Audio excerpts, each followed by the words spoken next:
கற்றது கைமண் அளவு கல்லாதது உலகளவு என்ற ஔவையாறு மாக்கிருக்கேனுங்க. ஆண்ட்ரூஸ் டெக் தமிழ் நண்பர்கள் அனைவருக்கும் வணக்கம்.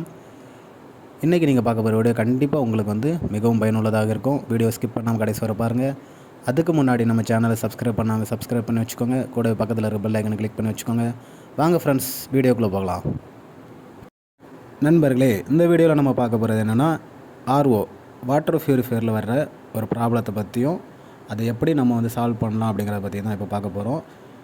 இந்த ப்ராப்ளத்தோட பேர் என்னென்னா, taking more time to fill the tank.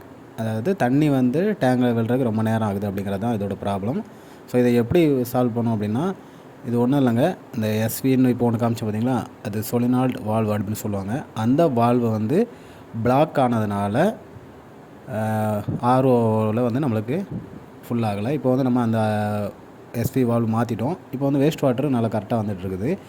நம்மளோட அவுட்புட் ஒரு டியூப் மட்டும் மாட்டாமல், அதை ஃபிக்ஸ் பண்ணாமல் இருக்குது பார்த்திங்களா, அதுதான் அவுட்புட். அது கழட்டி விட்டுருக்குறோம் இப்போ, ஓகேங்களா. ஸோ அதில் தண்ணி நம்மளுக்கு வரணும். இந்த வால்வு மாற்றியாச்சு. மாற்றினதுக்கப்புறம் நம்மளுக்கு அதில் தண்ணி வரணும். தண்ணி வரக்காக வெயிட் பண்ணிகிட்ருக்குறோம். ஸோ தண்ணி வந்துடுச்சு அப்படின்னா இந்த ப்ராப்ளம் சால்வ் ஆகிடுச்சு அப்படிங்கிறது அர்த்தம். ஸோ கடைசி வரை இந்த வீடியோவை பாருங்கள், உங்களுக்கும் யூஸ்ஃபுல்லாக இருக்கும். இந்த மாதிரி ப்ராப்ளம் எதனால் வரும் அப்படின்னா, கிரவுண்ட் வாட்டரில் இருக்கிற டிடிஎஸ் அதில் இருக்கிற நம்ம சால்ட் இருக்குது பார்த்திங்களா, சால்ட் உப்பு, அதை பொறுத்து தான். அந்த சால்ட் அடைக்கிறனால இந்த வால்வ் லாக் ஆகிடுச்சு. பிளாக் ஆனதுனால நம்மளுக்கு அவுட்புட் கிடைக்கல, அதாவது குட் வாட்டர் கிடைக்கல. ஸோ இப்போ அந்த வால்வ் மாற்றியாச்சு. வால்வ் மாற்றிட்டு இப்போ நம்ம ஆஃப் பண்ணிட்டு ஆன் பண்ணுறோம். ஆஃப் பண்ணிட்டோம். இப்போ திரும்ப ஆன் பண்ணும்போது என்ன ஆகும் அப்படின்னா, எங்கே பாருங்கள், இப்போ தண்ணி கம்மியாக வந்துருக்கு வச்சுங்களா. இப்போ திரும்ப ஆன் பண்ணும்போது தண்ணி இப்போ வேஸ்ட் வாட்டரில் அதிகமாகும். அதாவது அதிகமாக வெளியே தள்ளும். இது எதுக்காக அப்படின்னா, ஃபில்டரில் இருக்கிற உப்பு எல்லாமே நீங்கணும் அப்படிங்கிறதுக்காக. இது ஒரு 20 செகண்ட்ஸ் மட்டும் அதிகமாக வரும். நீங்கள் இப்போ பார்க்குறீங்களா, இந்த மாதிரி அதிகமாக வரும். ஸோ அதுக்கப்புறம் அது நார்மலாக எவ்வளோ வருதோ அந்த அளவுக்கு வர ஆரம்பிச்சிடும். ஸோ இப்போ 20 செகண்ட்ஸ் வர இப்போ ஃப்ளஷ் ஆகிட்டுருக்குது. ஃப்ளஷ் ஆகும்போது ஓகேங்களா, இப்போ முடிஞ்சிடுச்சு. இப்போ நம்மளுக்கு நார்மலாக வரும். இதுதான் வேஸ்ட் வாட்டரோட அளவு. ஸோ நம்ம இப்போ வெயிட் பண்ணிகிட்டே இருக்கிறோம், அவுட்புட் வரணும் அப்படிங்கிறக்காக. அந்த டியூப்பில் எப்போ தண்ணி வருதோ அப்போ இந்த ப்ராப்ளம் சால்வ் ஆகிடுச்சு அப்படிங்கிறது தான் அர்த்தம்.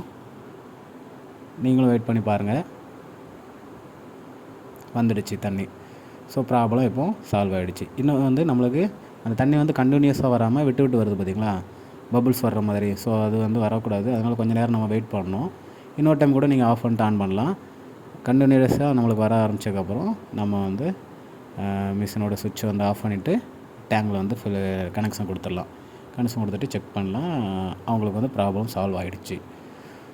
ஸோ இதுதான் அந்த நம்ம டேங்கில் கனெக்ட் பண்ண வேண்டிய இடம். இப்போ நம்மளுக்கு ஓகே, ஓரளவுக்கு கரெக்டாக வர ஆரம்பிச்சிச்சு. இப்போ நம்ம சுவிட்ச் ஆஃப் பண்ணிட்டு கனெக்ஷன் கொடுத்துடலாம். ஸோ இப்போ ப்ராப்ளம் சால்வ் ஆகிடுச்சு. ஸோ இதில் எதாவது டவுட்ஸ் எதாவது இருந்ததுன்னா கமெண்ட்ஸில் கேளுங்கள். பாய் ஃப்ரெண்ட்ஸ், நெக்ஸ்ட் ஒரு நல்ல வீடியோவில் சந்திக்கலாம்.